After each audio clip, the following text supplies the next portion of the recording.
हमारी वो चलती रहती हैं। एक इन्होंने तलवार सी लटकाई हुई है हम सारों के ऊपर, पर कोई नहीं, हम मुकाबला करते रहेंगे। सर कल ये जो झूठे केस हैं सारे, और इनका मकसद कुछ भी नहीं है सिवाय इसके कि सियासी कल तौर पे जलसा करेंगे बंद कि किया एहतजाज करेंगे? आज कल हम स्वाबी जाएंगे और इंशाल्लाह डिस्ट्रिक्ट्स में, यूनियन काउंसिल्स में लोग अपने तरीके से अपनी आवाज़ बुलंद करेंगे। हमारा कोई इंतशार टकराव का इरादा नहीं है। कल वज़ीर आज़म मौलाना फजलुर रहमान से मिले और आप ग्रैंड लायंस बनवाने जा रहे हैं, लेकिन उधर भी मुलाकात कर रहे हैं, कहीं मौलाना फजलुर रहमान डबल हाथ तो नहीं कर रहे हैं?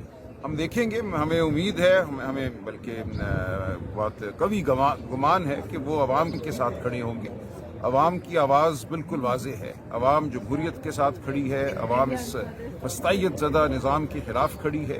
मौलाना मैं समझता हूँ ज़ीरक इंसान हैं, ज़ीरक सियासतदान हैं, वो सही फैसला करेंगे। वो पाकिस्तान की अवाम के खिलाफ नहीं खड़े होंगे। पहले भी जाके वोट दिया उन्होंने।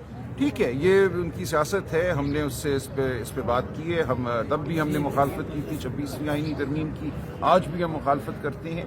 जहाँ हमारा ताउन हो सकता है मौलाना के साथ, वहाँ हम ताउन लेंगे, जहाँ नहीं होगा वहाँ नहीं लेंगे। हम अपने उसूल पे खड़े हैं और हमारा मौक़िफ़ बड़ा वाज़ेह है। हम हर सूरत जमहूरियत, इंसानी हुकूक का साथ देंगे।